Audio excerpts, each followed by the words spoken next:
Hello, everyone, and welcome to WP Roundtable. My name is Jason Crawford, coming to you from Medellin, Colombia. And today we have Karen Arnold on with us from Automatic, and we'll get to introducing her in just a second. Kyle, you want to go ahead? Hey guys, glad to be back on the roundtable. My name's Kyle, do WordPress stuff. Been on a trip for a couple weeks, making a long tour of WordPress events and a fun road trip with my wife across the Midwest. It's been fun, but I'm happy to be back here and really intrigued by our special guest today, Mrs. Arnold. Thanks for joining us very much. No problem. Thanks for having me.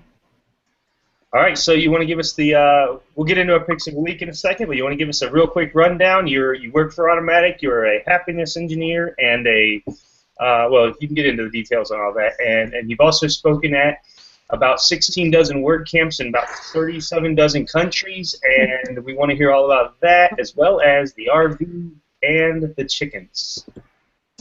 That about sums it up. I'm also a homeschooler. Oh, excellent! You know, last week we had a great chat with some. Oh, never mind. I'm gonna save that one for later. Yes, I saw it. I watched it. Anyway. You missed the after show, but anyway. So, Kyle, you want to start off pick of the week, or you want me to? Go for it, Jason. Okay, my pick of the week this week is hands-on WP.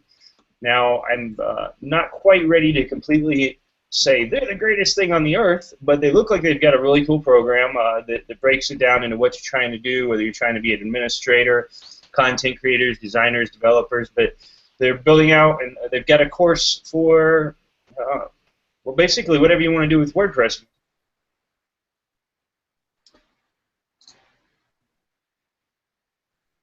Still there, buddy? I guess not. He'll come back. Okay, so I'll share my quick pick. Can you hear me, Karen? Yep. You're doing good. Okay, so my quick pick of the week, real fast, is I went to some conferences, met a lot of people over the past few weeks, but one chap that I got to some time to spend with and chat about all kinds of WordPress stuff with is a guy named Vovo Feldman, and he's created something that I haven't had a lot of time to play with yet, but have been kind of exploring it and chatted with him a lot about it. Seems really, really cool. It's a platform for WordPress plugin developers to help them kind of monetize their freemium plugins. It's at freemius.com. Yeah, freemius.com. freemius.com. Pretty cool startup that he's got to help, kind of people with a freemium plugin model. Within the plugin, leverage his platform to kind of very easily upsell premium versions of the plugin with subscription plans, WordPress.org compliant, and everything else. And it's pretty cool. So he seems like a cool guy doing cool things. Recommend people check it out. Karen, do you have anything to share? I've been trying to think of something, and I haven't come up with something, but I bet I'll come up with something during our talk today. WordPress. Can WordPress be my pick of the week? Tell us more about it. It's this great piece of software. It's this amazing thing. It helps you make blogs and websites. It's so cool. Oh my goodness. Does it cost anything? It's free. No. Isn't that neat? Yeah. No. Yeah. Totally free. Well, that's great. That's the best pick of the night. Okay, so we've got a lot of questions for you, Karen, and we want to learn more about you. So we were hoping maybe that we could start a little bit with some backstory.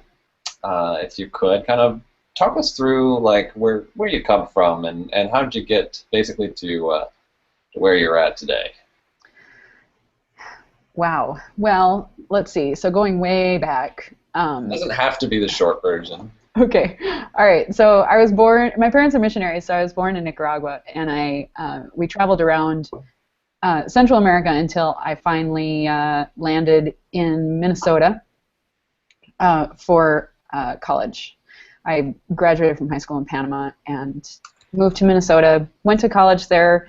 Fast forward a few years, met my husband. We moved to Sioux Falls, South Dakota, where I started getting involved with the childbirth community. So we started having babies, and I started trying to just figure out what was going on with all of that stuff. And I got certified to be a childbirth educator. I bring that up because it was what got me on the internet. I wanted to find other people who were doing the kinds of things that I was doing, so I started a nonprofit birth professionals network, and started blogging a very tiny bit about news and updates that were happening in the birth world, things that were significant to women who were having babies, stuff like that. And I'd never really heard of blogs before. I started on Blogger. And my brother, who lives in San Francisco, kept telling me to try out this WordPress thing, and I thought, I can't learn something else. This is enough that I've figured this thing out. At the same time, I was learning CSS and HTML, because on Blogger they gave you a little bit of the ability to mess with the what do they call them over there, templates or whatever, and so I saw this CSS thing and quickly realized that when I changed various bits of it, I could either break what I was working on or make it look kind of cool. And fast forward then, beyond that, I finally got clued in through a friend that I could actually do the work that I was messing around with just for fun and get paid for making sites for other people. I still was resisting the call of WordPress. I for some reason thought that Joomla was easier. And so after my millionth website got hacked, sorry, Joomla, I don't know. I haven't touched it in years. I have no idea what it's like now. So I finally learned WordPress, and after a little bit of a learning curve, I couldn't get enough. It's amazing. So by then I was full on running my own business called K-Design, and getting really lonely for other WordPress people. I really didn't know that there was a community out there. I thought, I thought at the time that Matt was hanging out in his apartment with a couple of his best friends making code, and that was the extent of this thing that I was using. Seriously. So I found, I got together with a friend, and in fact I called her up. She'll think this story is hilarious. I called her up one day and I said, hey, I've got this idea. You want to get together and talk about it over lunch? And she was like, she was a fellow homeschooling mom. She was like, well, sure. We can get together. That's fine. So when we sat down for lunch, she told me, and after I had told her that my idea was that I wanted to start a WordPress meetup group, she told me that she thought I was getting together to sell her on some multi-level marketing scheme. Which, like, I would never, right? But that's what she thought. So anyway, a successful WordCamp later, yeah. She was like, sure, no problem. No multi-level marketing thing. I'll do this WordPress meetup thing with you. Not a problem. So we did that for a while. We had a great WordCamp. Neither of us had ever gone to a WordCamp before, but just kind of modeling it based on all of the things that we were reading about online and stuff. And a few people from Automatic came, and after just talking to them for hours and hours and hours, it hit me finally that this wasn't something that was just being worked on in somebody's living room just for kicks and giggles, but that it was a really big time deal, and that Automatic was there, and that they were looking for happiness engineers. So I threw my hat in that ring and got hired, and that was about 3 years ago that I've been doing support. I don't do as much support now as I wish I did. I guess more than anything, you could say that I support the rest of the team. I lead the group of people that do hiring for happiness engineers. So that brings us to today.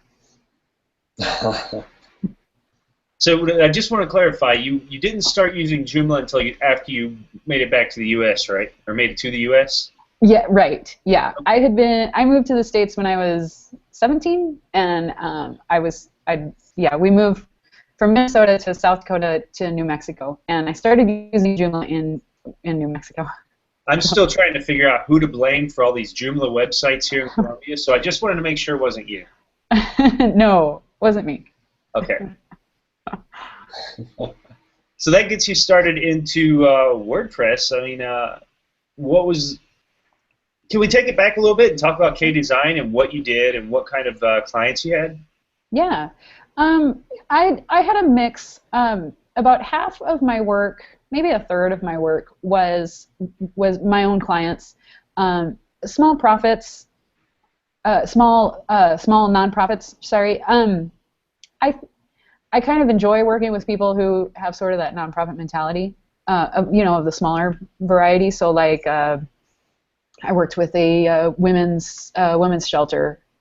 I just kind of get excited working with people who are really passionate about the stuff that they're working on. Various local organizations, stuff like that. Never anything that had more than like 5 to 10 employees, kind of thing. So I did a lot. I've played around a little bit with trying to figure out how to kind of work faster and still sort of make some kind of an income. Because it was just me for a long time, and then I worked with my husband as well. So I did, speaking of multi-level marketing groups, I had a group of women who had a product, and I experimented with using multi-sites to sort of churn things out really quickly. And just kind of setting them up and getting them out there, and that was it was an interesting model, and I can see how it works, how it could work. But for me, like, the pricing was just messed up. I've never been very good at pricing things out to like reflect my true worth, Anyway, so what else did I do? And then I had about a third of my time was working for a design firm that needed my services to just kind of build out the WordPress sites for them, figure out what plugins were necessary for the needs of the client and stuff. And then I had another place where I worked mainly on Joomla sites and fixing little HTML updates to their old Dreamweaver sites. So I did a little contract work, and then I did my own work. And no horror stories or especially great stories to share with us? Horror stories. Well, the aforementioned multi-level marketing thing was probably about as close to a horror story you can get. I mean, it was such a hassle. I had maybe, I don't know, I feel like 50 people that I was wrangling websites for, but probably it was more like 15 to 20. And it was one of those things where if you charge someone, I'm embarrassed to say $300 or $400 for, way more than they should have been getting for $300 or $400, people just want more. So it was this constant battle of trying to define like what is involved in this project, and then making, having to. This is probably where I worked on my customer service chops, was keeping people happy and helping them to understand like what all was involved and stuff. I mean, other than dealing with all the business licensing and stuff with the state, that's kind of a horror story too. But we actually were really good at that by the time we were done. By the time I got hired at Automatic, we had actually, it was kind of a shame because we actually had really figured things out. I kind of considered having my husband and I considered having him go out and do like small business coaching for people, because we finally figured out all the tax ins and outs and stuff like that for our state. So, but it was good. I loved owning my own business. I really did. I really do love not owning my own business also. That's great. So, like, when it comes to like taking those next steps, because those are a couple interesting transitions that you chose to make. Not easy decisions for a lot of people to make. Who are some of the people that kind of inspired you to make some of those life changes and career changes, whether it be pursuing your own business or applying at Automatic? Who in your life or that you followed really inspired you to move somewhere? Well, I mean, this is cheesy, but I guess, you know, my parents. My parents are not. They're pretty courageous. I mean, when my mother had 4 babies, my dad, you know, whisked everybody off to Peru.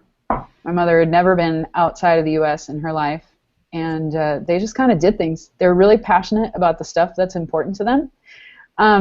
Nobody in my family is terribly good at making money. They're all really, really good at being passionate about whatever thing we decide is important to us. So, you know, the whole like making money thing is kind of it's sort of a bonus on the side, I guess. So that I also, well, in the WordPress community, and I don't have to reach too far back because you just interviewed her, what, last week or the week before, your previous episode, you talked to, and I'll say her name wrong probably, but Andrea Rennick. Oh, she was a few months ago. A few months ago? Okay. So, sorry. I was a little behind on the podcasts, getting them up. I've watched every single one of your shows. Yeah, sure.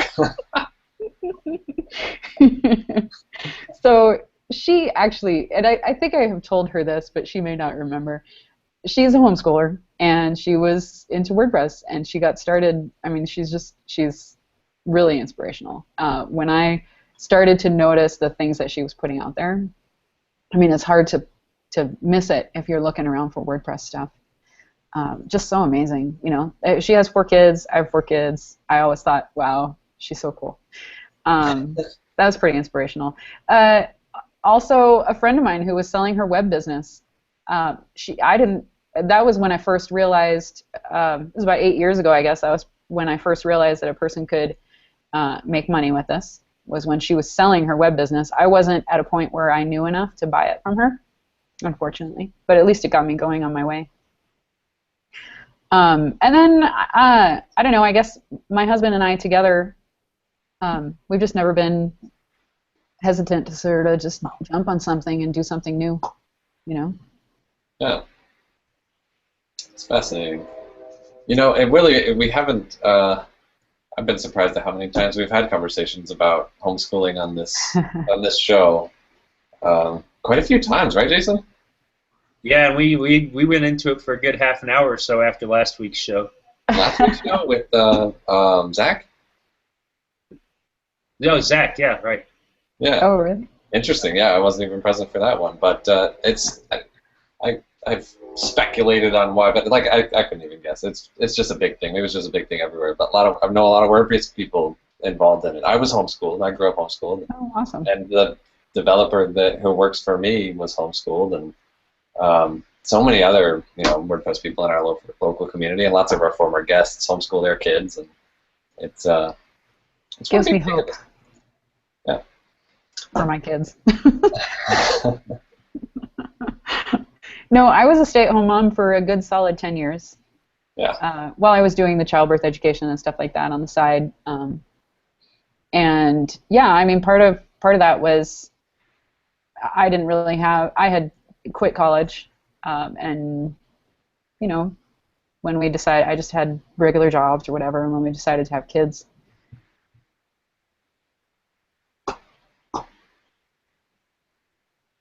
Am I frozen or is she frozen?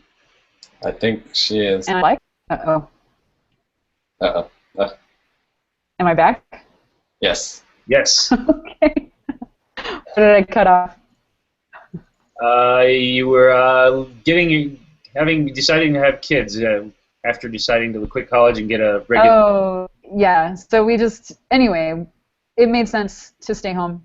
I wasn't doing anything that was significant enough to make it worth leaving the house and paying for daycare, so I decided to stay home and take care of my kids, and one thing led to another, and we ended up homeschooling.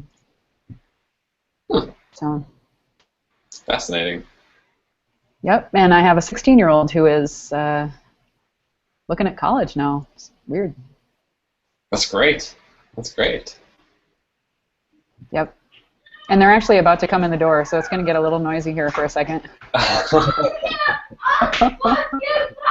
Uh-oh. That's super great. So, I'll try. You might as well wait until she unmutes herself. Yeah. I'm good. Eventually they'll realize that I'm talking to a computer and they'll be quiet again. Oh, that's awesome. So, yep. We That's could come my up with brood. some long question to ask. So yeah, ask me a question. Well, I was going to jump into real quickly cover your work at Automatic if you're ready to get into that. I don't know if it's a long question. Yeah, go for it.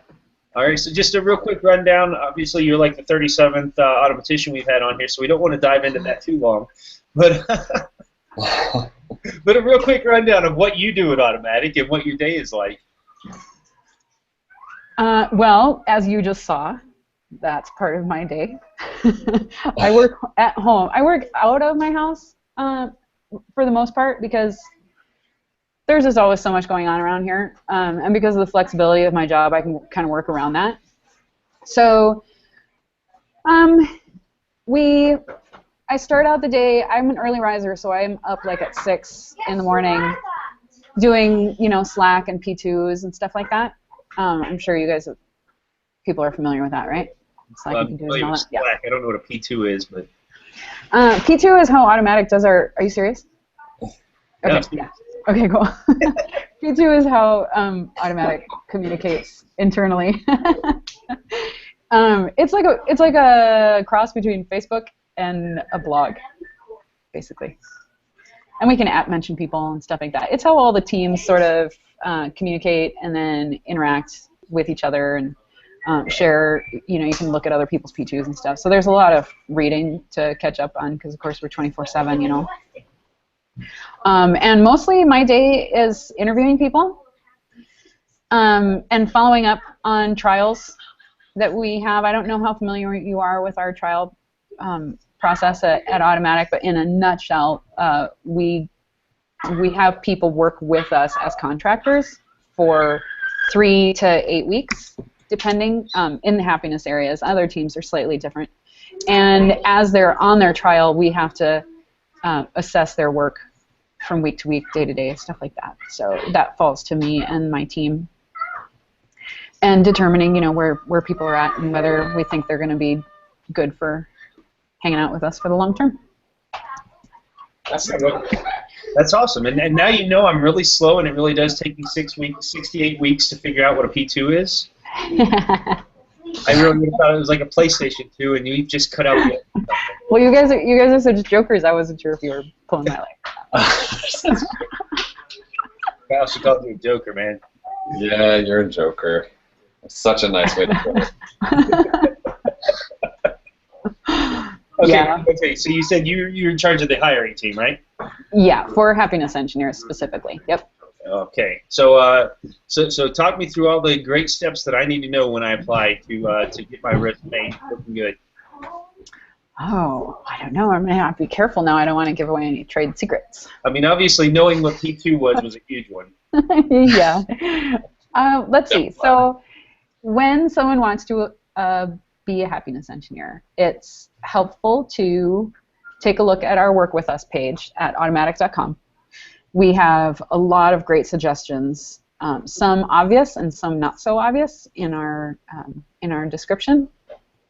And then people typically, so a lot of people will work in the forums, in the WordPress.com forums for a while, just to kind of get a feel for it, see if they like it. I mean, support's not for everyone.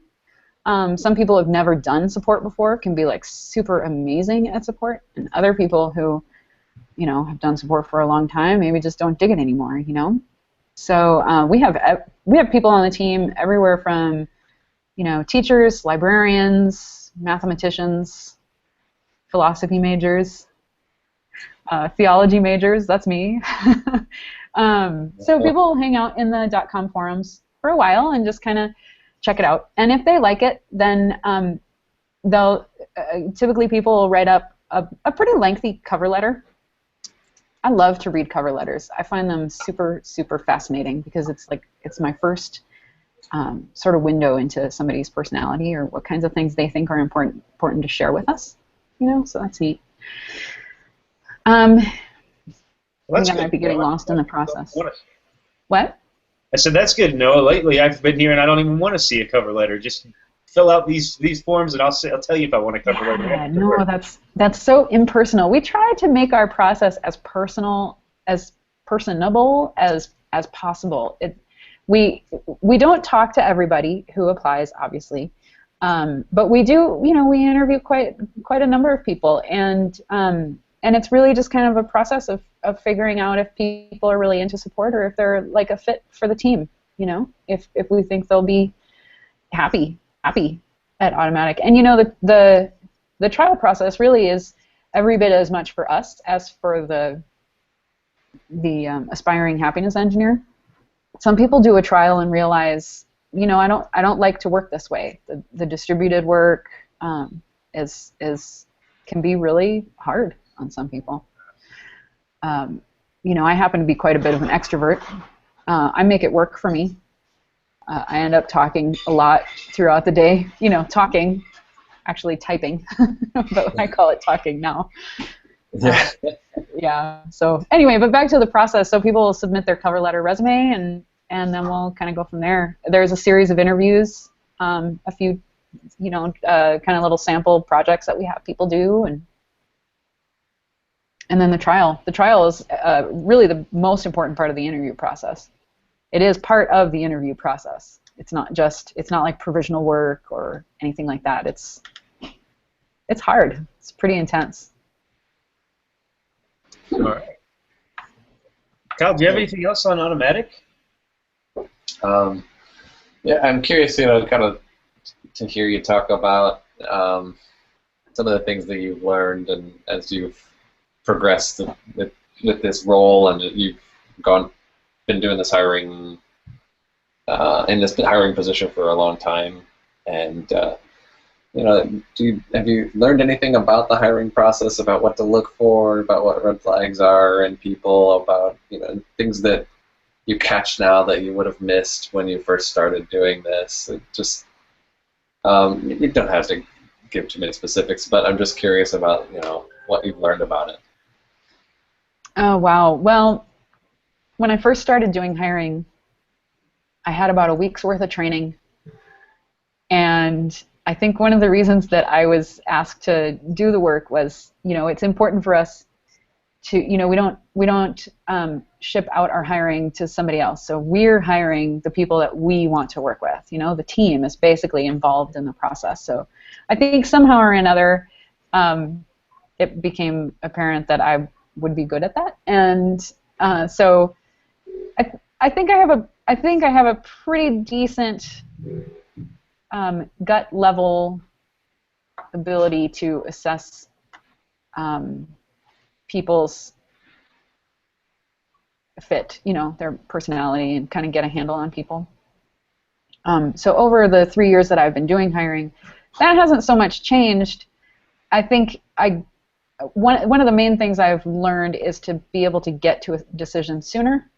We do have a list of red flags, of things that we just kind of see pop up over and over that generally tend to mean that someone's not going to do well, in the various areas that we assess.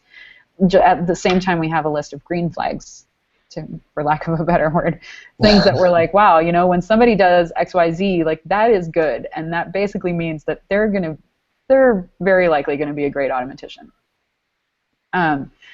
I think that the main thing that I've done over the 3 years is just come to those realizations faster and learn to trust my gut. I mean, I don't just rely on gut. Obviously, you have to back those things up by real things, but that whatever it is that we call gut is something and says something.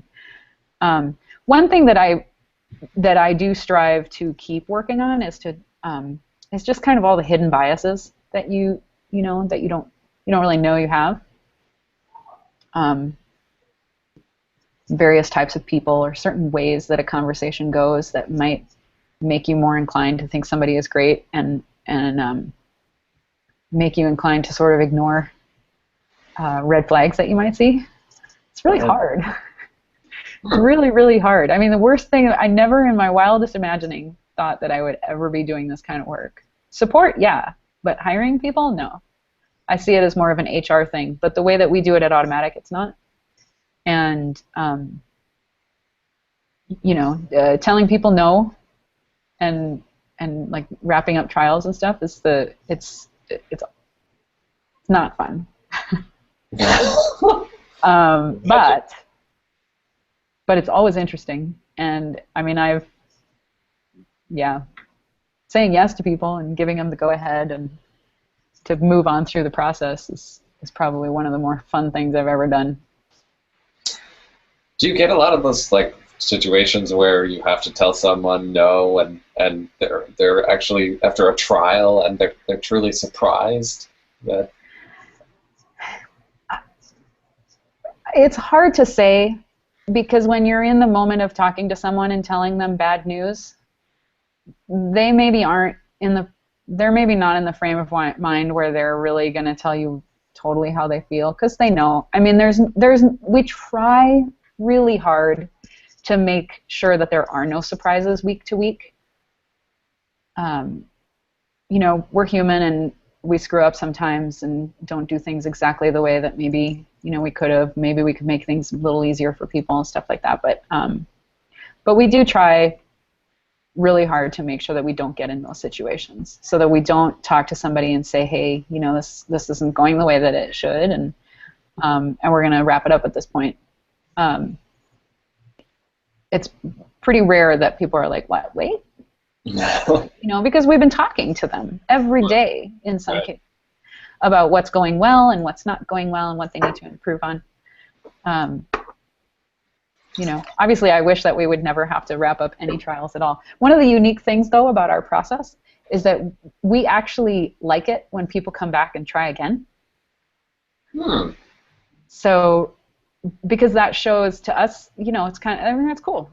It's like, wow, so you really did like this work and, you know, want to keep working at it. That's awesome. I love that. I hope I'm not saying anything I shouldn't say. Nobody watches. I mean. Okay, good. I mean. You said something he wasn't supposed to tell you. We just brought you on to finally get somebody to listen to all these back episodes we've been doing. Awesome. Your plan worked. And I must forewarn you, I just poured my drink. It is 7:30, so I should not be drunk before we get done, but there's no promising. You'll try your hardest.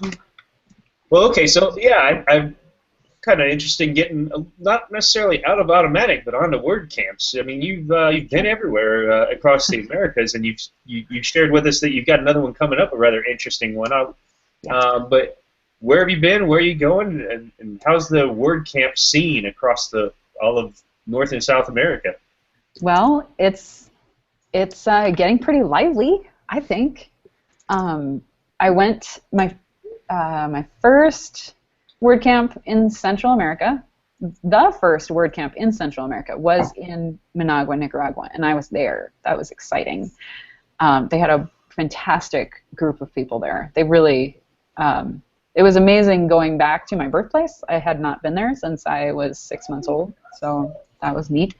So that was the first one that I went to, and since then I have been back to Managua, and I went to Lima and Buenos Aires, and I am headed to Rio de Janeiro in Brazil at the end of August. So that's super exciting. I am, you know, 90% fluent in Spanish. It's hard living in the U.S. not having someone to practice with all the time, but I've presented at all of those WordCamps in Spanish, which has been really fun for me and scary, but it's been neat. So, and just being able to be on the ground in those communities and seeing how much just richness there is in those areas when it comes to WordPress is so inspirational. I come back from every single one so excited and so thrilled, and there's a lot of interaction going on between the organizers in the various communities, the meetup groups and the WordCamp organizers. So that's just super neat to see. Every single time I speak, actually in Buenos Aires, I had people come up to me who were from Montevideo in Uruguay, and we were able to connect a few, people who came independently from that city. We were able to connect them so that they were able to go back home and do something about a meetup group. So those are the kinds of things that are happening in Central and South America, and I find it so heartwarming. I love it. Well, that's another way you kind of came on our radar. I was so looking forward to getting to Buenos Aires, and like the day before I was buying my ticket, we found out my girlfriend was pregnant, and it probably was not the best time for me to start traveling, bouncing all over South America, and so we wanted to hear your take on that. I was really excited, and some of your blog posts about a little bit of traveling in Buenos Aires. So, any really cool things happen while you were there outside of the connections that you made? Well, cool things like WordPressy, or? Either way. Anything you were excited about? What do you want to share with the world? Oh, mostly just that being able to see the community. The other thing that I love is to see some of the, female speakers. There's not as many at the WordCamps in Latin America just yet, but they're there, and they're ready and they're coming forward. So that's super neat. Just being able to for me, it's really exciting to be able to talk to women at those WordCamps and encourage them to, find the resources that they need to improve their skills so that they can become speakers, or, see some of these women that are doing really amazing things just quietly in their own little local communities, It's really cool. That's one of my favorite parts, I think, and I just like talking to people. So if people come up to me and want ideas about how to start a meetup group or stuff like that, I just really dig that. That's pretty exciting. I'm always curious to hear, and we haven't talked about it too much on this show with very many people. Certainly our guests have predominantly been stateside, but which I'd like to work on. But we haven't had many discussions, and I'd love to hear talks about kind of what's different about the WordPress community outside of the States. Like, just I've been to so many WordCamps across the U.S., but I just have no context, like no concept of what it might be like, and a totally different country. Yeah, I think it's harder, because they, here in the States, it's one state to another, whatever. You travel all over the U.S. and everybody's kind of connected and whatnot. But like in Latin America, it's these countries, they're all completely unique, and they've got their own issues inside each country, so it becomes, I think, a little harder to communicate outside of that. But that's changing so fast now. Just recently, there was a really great hangout with some of the leaders in the Hispanic community. So just basically the Spanish-speaking community, and that was incredible to see some of the older WordCamps or the older WordPress communities talking to some of the younger WordPress communities and coming together on Slack and Google Hangout, so that people can learn from each other and learn from each other's mistakes and start collaborating a lot more. It is quite different. But then when you get on the ground and you're sitting at a WordCamp in Lima or Managua or Mexico City or wherever, it's your people. It's the same WordPress people that you see at every other WordCamp. So great. Wow. Would you do me a huge favor next time something comes up like that? Just tag me in it, because I really do want to get. Yeah, I've lived in Colombia for 3 years now, and I've been traveling Latin America before that, and I just the Joomla thing is big here, but I have not been able to tap the Spanish-speaking side of the WordPress community, mostly because here in Medellin there really isn't much, and I have looked for it, but I know it exists in other countries, and I really like to see how to connect with that, at least digitally. Yeah, absolutely. I think that there's, like, for example, in Nicaragua, they were telling me about how tech-wise, I mean, they're doing tons of stuff. They had was it a DebConf and a Joomla convention and all that kind of stuff in Nicaragua. Mm-hmm. You know, well before they had their first WordCamp.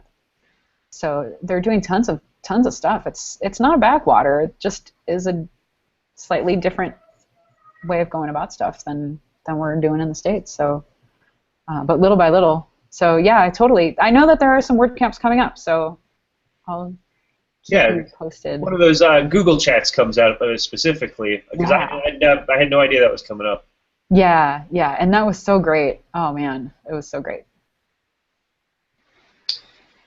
Are there places that you really wish you would see some WordCamps, but there aren't any yet? Every country in Central and South America. I really want. I mean, obviously, every single one of them should have a WordCamp. I spent 10 years of my youth living in Panama, so I have a special soft spot for Panama. I really want them to get one going, and I think they've been gradually. There's been a little, WordPress community activity going on, but maybe one of these days that would be really great. I'd love it if Managua would do another one, but yeah, I mean, every single one. Everybody should start. It's so easy too. You just get together for beers at a bar with. A couple of your WordPress friends, and you got a meetup. A year or so later, you got a WordCamp going on, right? So. Yeah. Exactly. Okay, well, again, just a slight shift on topic. When you go to WordCamps in the U.S., you're RVing, right? Yeah. Sometimes, yeah. What persuaded you, and how's that working out for you? Well, so years ago, we decided that we wanted to. We were way ahead of this whole little house, tiny house, movement that's going on right now. We just didn't actually get around to it until just recently. We wanted to sell everything out of our house and move with our 2 babies at the time into an RV. But my husband had a full-time job at the time, and he kind of needed an office. So we realized that it really wasn't the time. So, we did what normal people do, and when we moved to New Mexico, we bought a new house. About a year ago, so basically over the last 20 years, we've thought off and on about buying an RV. We've been practically ready to put our money down. And finally, a little over a year ago, we finally went and we just did it. We have 4 kids now, so it's a little tighter squeeze, but we do it, and it's great. I think it's great that kids are all in varying degrees of loving it. But the adults all think it's awesome. So sometimes we do the normal just kind of camping thing. And sometimes we do the trekking off to, wherever. So our first major trip was clear out to the East Coast to WordCamp Philly. And along the way, I stopped in towns where various automaticians lived that I worked with and had, coffee or breakfast or lunch or supper, depending on what time of day we were in town. That was an epic trip. And then we wound our way back. And then every year we have a meetup, a grand meetup for our company. It was in Utah last year. It's in Utah this year. We always RV to that as well. So, yeah, it's great. I love it. I mean, if you know of anybody who wants to rent a house in Albuquerque, I have one. It's a great little house. They can even have fresh eggs in the morning. I would gladly. So you're going to leave the chickens with them while you take the RV? Sure. If they don't want chickens, then, chicken soup. Then we can get rid of them. But, but yeah, no, we have 3 cats, and periodically we think, what do we do with the cats? The last time we were on a trip, we noticed that people had pretty interesting setups for their pets, including cats, in RVs. So we're thinking about that. But yeah, sure. It's a great lifestyle. It's awesome. You would not believe how life's cares just melt away when all you have to deal with is this little 100-and-something square foot property. Now I can tell stories though. I mean, you want to talk about nightmare stories? I have some of those.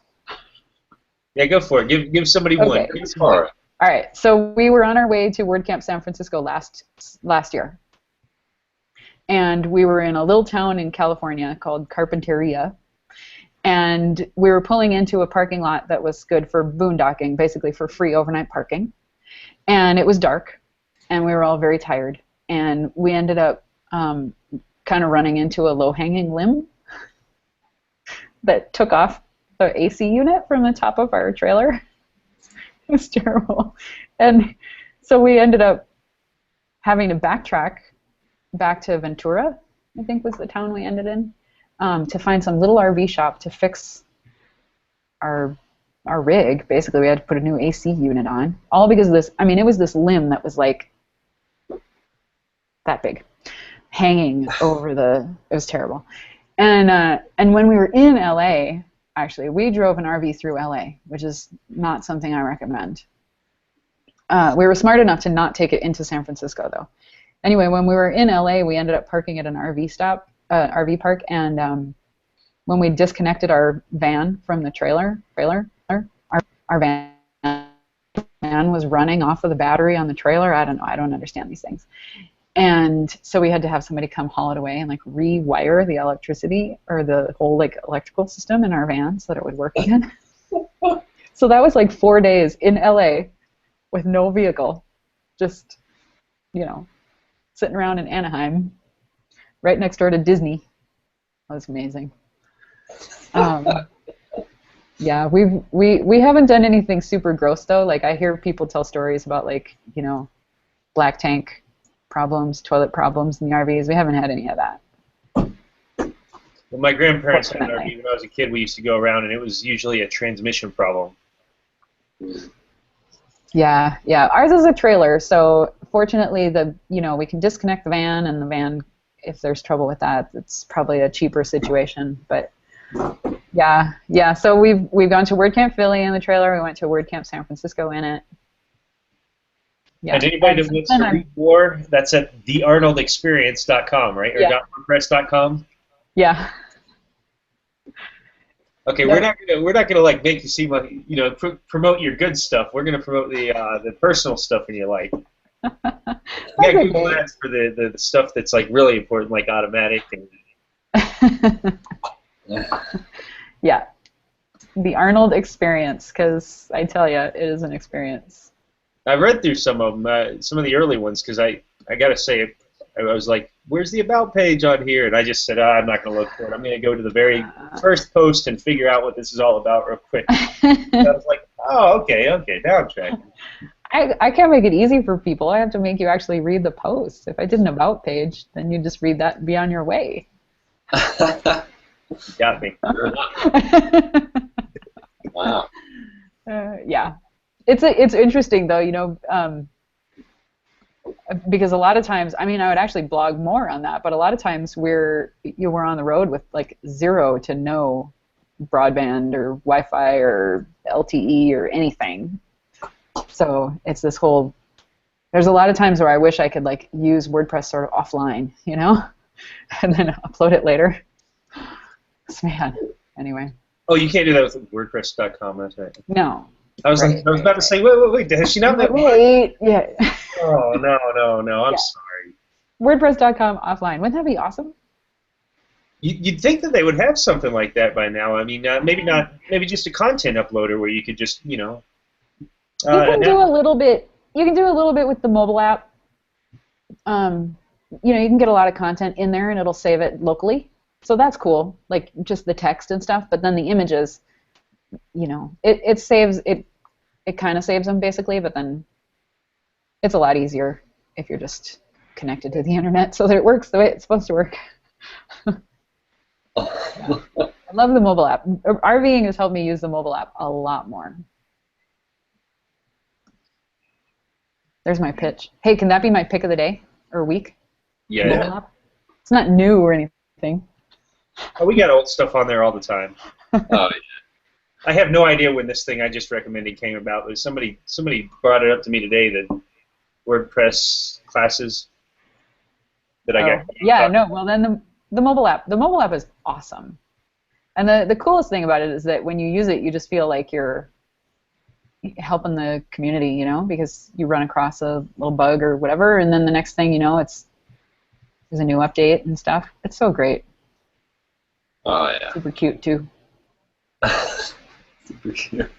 But you know, that's really interesting. I don't mean to throw us off, but you know, we are always using WordPress.org as, you know, small businesses developing and their sites, and so it's, even though we consider this to be one community, it's kind of strange when I hear somebody talking about .com, and I'm like, what do you mean you can't do that?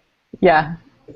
So. Yeah. I did, I mean, obviously I did all self-hosted stuff before, but once I started working at Automatic, I moved everything over to WordPress.com, all my personal stuff, and you know, now I'm on the other side of it, and I'm like, oh, wait, you can't do that on a self-hosted site? I have to find a plugin for that? It's pretty slick. That's awesome. Wow.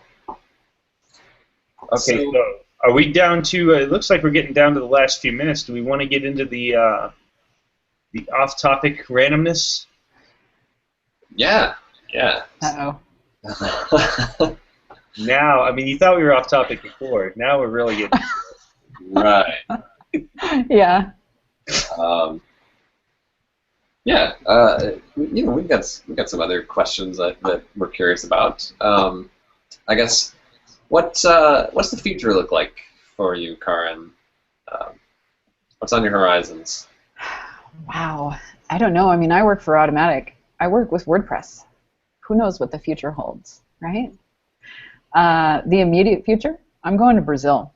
That's going to be fun. We're going to be talking about hiring folks who speak Portuguese, because we have a really, really big Portuguese community on WordPress.com. So that's the near future. I've been doing a lot of work with the community, you know, on make.wordpress.org. I've been gradually getting a little more involved with WordCamp deputy stuff. So that's been really fun, and I hope to be able to do more and more work with that. Far into the future, I don't know. Hopefully somebody's going to come rent my house in Albuquerque and I can go on the road. I want to go to the Pacific Northwest. Never been there. So that's on my list. And yeah, I mean, that's about as far into the future as I can see. Everything, I mean, the last 3 years are just, 5 years ago I would have been like, wait, you know, I'm going to be running K-Design and making websites for people. No, I'm not. No idea. Yeah. At a certain point, you wonder why even try looking that far ahead. Yeah. Next few months, next year or so. Sure.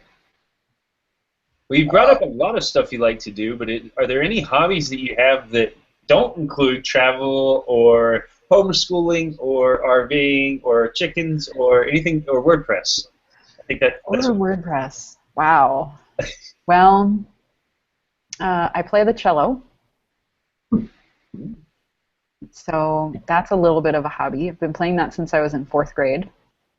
And where can we find the videos of this? See, I shouldn't have even mentioned it. There is only one video. There's one video? There's one video. It's on one of my blogs. Don't bring it up here. If people want to see it, they can go look for it. I'm going to have to find it. You've got a couple of blogs, and they're very long. I mean, I'm going to actually have to talk to Kyle about building a program to search your blogs for videos. I don't have very many videos on there. I've been playing the cello for a long, long time. I really love it, but I'm not very good at it. So I play for church every once in a while. That's about the extent of that. And with friends here and there, you know. So, yeah, what else do I do that doesn't have anything to do with WordPress? I know I work all the time. So, that's about it. I've been known to sing on occasion too, but. Wow. We're still waiting on video Awesome. from Kyle singing. Really? Yeah, he sings. Awesome. You guys could do a duet right here real quick. Hey, you know, I think that we could have a WordPress orchestra. There are so, you know, you talk about people, a lot of WordPress people homeschool. A lot of WordPress people play some kind of instrument. That's true. That's a fact. Yeah. I think that would be super neat. That would be pretty cool. I would go. I would RV to that event. I would go back to the U.S. to see it. Wouldn't that be great? It would be so cool. We'd have to find a director, though. Yeah. That'd be great. I like it. Maybe for one of these WordCamps that we have coming up, we'll do maybe instead of or in addition to like the whole like a contributor day, we could just do like a jam session day. Yes. Like everybody just contributes to the greater music. Exactly. That'd be so great. I'd be down. I haven't gone to a WordCamp in the States for a while, so you make that happen and I will be there. Well, then our next question is your calendar, events in the future. Where can people expect to bump into you? Well, in Brazil for now. I would like to go to Lima for they're working on an upcoming WordCamp, but they haven't firmed up dates yet. So I'd really love to go to that. That carries us through fall, probably. And honestly, I have not thought about next year yet. I will probably be in Panama for a while with my family for an extended vacation, so maybe hanging out with WordPress people down there. Awesome. You going to the city, or we're at in Panama? We usually go to Panama City, but we also spend some time over on the other side too in Cologne. Oh yeah. Yeah. So that'll be our January and February, hopefully. So. Good plan. Yeah. Well, if you decide to come visit, we've got cheap tickets for like $50, $75 from Panama City to Medellin when we went. Hey, that'd be great. You're welcome. We invite you. That'd be awesome. So, do you have any good recommendations for us for our guests that we might invite on this show that would make an interesting interview in the future? Yes. There is a couple folks on the organizer team for the Buenos Aires meetup, and I don't want to say their names so I don't commit them or whatever. But the same thing goes for Lima. There's a couple people that I think if you just reached out to their organizer team, they would be super excited. I don't think anybody's getting committed here. I don't even think we write these down. I'll send you a couple links later. Appreciate that.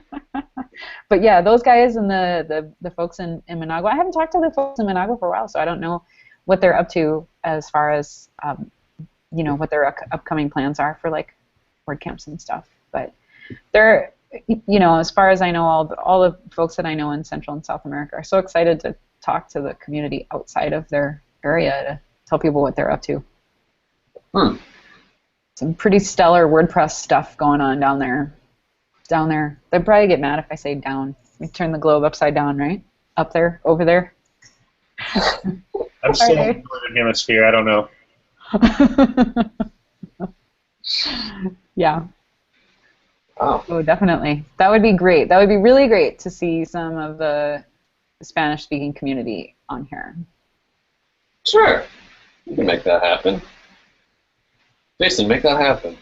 Yeah, let me get on that. Are you going to come in and be a special guest panelist for us, Karen, if we bring him on? Sure.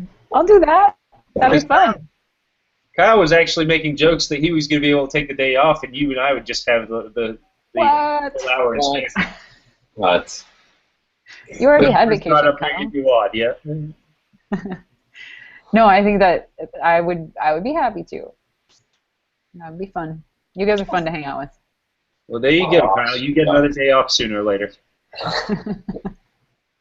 I don't deserve it. I know. Okay, so I've got two for you real quick. If you had Okay. to choose another CMS besides WordPress, what would it be? Oh, Oh, you know, I feel like if I could figure out Drupal, I would be so cool. I have a I lot of had, respect for Drupal. yeah, I had a project once where I had to work with it a little bit, and I just barely figured out enough, and it's, it's pretty intense, right? I mean, that's one of the things I love about WordPress is that you can do really cool things with it, but then it's like relatively easy to figure out. I think I would feel pretty smart if I figured out Drupal. I did mess around a tiny bit with Expression Engine back in the day, and then of course my Joomla history. Oh, yeah. Well, I'm sorry to hear that. Yeah, there were a few other little ones in there that I forget the names of, but They weren't important anyways. obviously not. Right. So yeah, that was one. What's the other one? The questions we should have asked but didn't. I don't know. You guys got some really good ones. I mean, you even got me to admit that I play the cello.